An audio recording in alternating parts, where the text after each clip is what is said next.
3 June 1998 ayukki matamne German family ama train gi journey da yamna nungai na chalame masigi high speed train asi Munich tagi Hamburg tamna lakhibani ayukki pung 10 makai tarakpa matam fawbudi karisu tawduna journey asi adum normal da chalame adubu chapchana minute 12 gi matung khanghouduna makoina famliba sit adugi karaktagi yot masai ama train gi makha tagi fawgalakhi masida thodok asi sumnagi hawrukpada ngairibani thodok asina German high speed train gi history da khwaidagi sathiba accident oikhi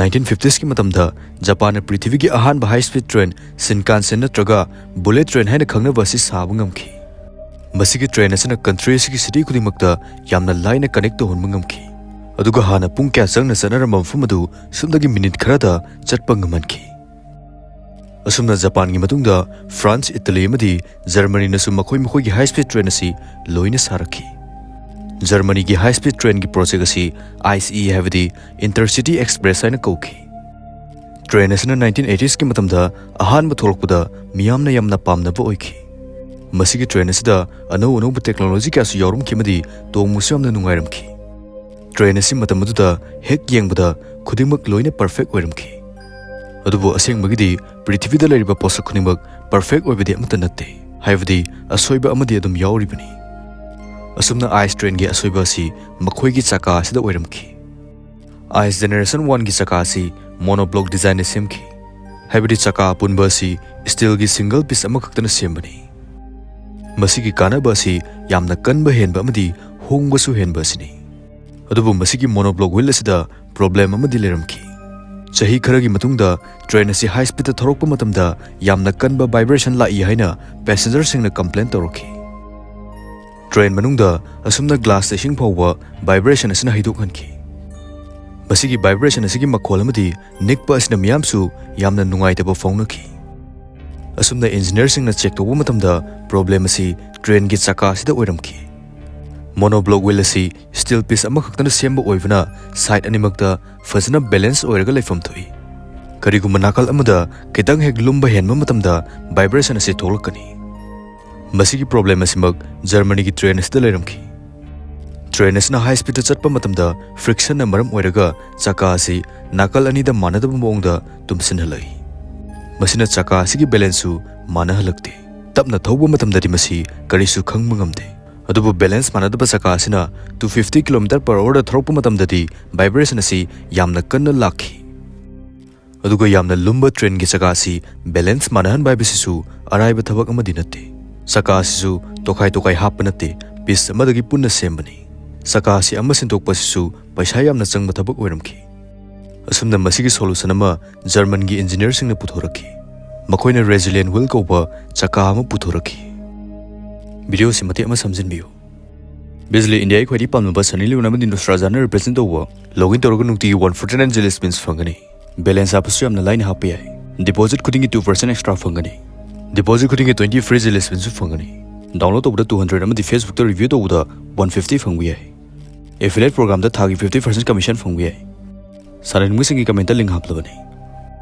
masidana amuk chaka asi piece amakhakhtang dagi semda bida tonga oina semki mayai gi saruk asiga matai gi saruk asiga tokai ohenki aduga anisigi marakta rubber gi ring ama hapki asumna rubber asina vibration asi absorb to honki masigi anobu design asida chaka asi tumlaklagasu sumdagi matai gi saruk asikak sinba yahanki masina paisa sangbasu yamna hantanki executive singnasu resilient wheel asi testing phajana tawduna dum approve tawki asumna 1992 gi matamda high speed train kudingmakta masigi anoba resilient wheel ase oina loina sizinaraki sahi kharadi asumna karisu tawduna loina mang normal oiramki adubu 1997 da Hanover da leba tram company Austrana makhoi gi tram gi chaka asi crack salamba thengnaki tram gi chaka asi ka chap manana high speed train singnasu loina haplibani aduna makoina masigi wafum asi Germany gi national railway company da su warning tawki adubu matamuda ice train da vibration gi complaint amata laktaba maramna warning adu makoina thawa sakide madugi matung chahi ama leiraga 3 June 1998 da yamna Laibk Thiba THOUDOK ama thoklame masigi THOUDOK asina khudingmak ohongba purakadoribani Ayuki pung tara tarakpa matam ice train 884 asi Hanover station dagi Hamburg tamna lakpa horuki. Train asida coach tara mari yauruki. Power car ani madi passenger car tara nithoi. Masida 287 passenger amadi crew members nipan su yauruki. Ahanba thorokpa matamdadi khudimang normal oiramki. Coach number 1 da George statement ko bunupa ama magi family ga punna tonglami. Journey sisu yamna nungaina chalami.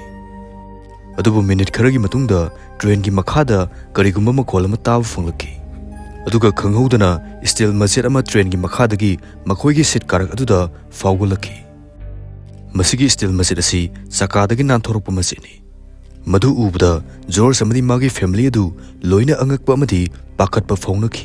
Steel masjid asi khajitang pairaga fawgulaglamba taragadi makhoi ama natraga amadi soidna sigadoribani. George na magi family adu atopa compartment da puraga chalami. Aduga mana amuk train gi conductor adu thiba chatki. Asumna mahakna wari pumba conductor adu tamki. Adubu company gi policy gi matungina conductor masamangna thoudok adu inspection tawdragadi train asi lephan ba yaramde. Asumna makhoi anina thoudok adu yengba punna chatminaki. Train asidi lep laitana yangna thorami amadi vibration su sumsum kanba hen kalaki. Makhoi anina first course adu yorokpa matamda train asi kilometer 3 mungena thoroklabani amadi train track asi khaidokpham jaga asi yoroklabani. Tanja asida ngasai gi yot masai adudi train track ta khetlaga sum yantharaga leiribani. Asumna track khaidokpham jaga adu yorokpada yot masai aduna track lever aduda thengjilaga makhoi gi track adu course amaga tukhai tahanki. First amadi second course aduna track amada aduga ahum suba course asina atopa track amada satki. Asumna train asigi mamangi sarukna track amada aduga maningi sarukna atopa track amada satki. Masina maram oiraga train asi hairakpadagi coach number 3 si thong amagi pillar da thomjinki. Masina thong asi mungning khairakuna hena khudong thiba oinki. Coach number 4 asina thong ning khairakpa si nanthoroktuna laklaga matai romdo oina haijinki amadi manakta lairamba thabok suba miyoi ahum da thomjinki. Coach number 5 amadi 6 asina thong ning khairakpa asigi makhada nanduna leiki. Lamhoriba coach 7 8 9 10 asina makhoi masel amaga thomjinaki. Asumna sumnagi coach 1 amadi 2 George amadi magi family na tongliba adu khaktang karisu tawkide. Aduga train asigi front locomotive asina kilometer 3 muhena lapna khamki. Thoudok asi Escede kawa town masa amagi manakta thokibani. Thoudok asigi makhol asi tabada mafam sidai miyoi singna mateng pangba lakhi. Adubu makhoini yorokpa matamda train asi pumtoi toiraga leiramki. Miyoi khara amana athe akai myamduna nallaga leiramki. Khara amana makhoi sitta saplaga leiramki. Manungdagi pressure proof window asisu yamna kanba oibana makhoina thugairaga tholokpa ngamkide. Rescue team dunasu changba ngamdabana machine kya kauba muktaki. Rescue to miyoi lising amahena lakhi amadi ambulance doctor madi volunteers kya kaloinana rescue to bugi thapag si hoki. Thoudok asida miyoi chamaga masiki.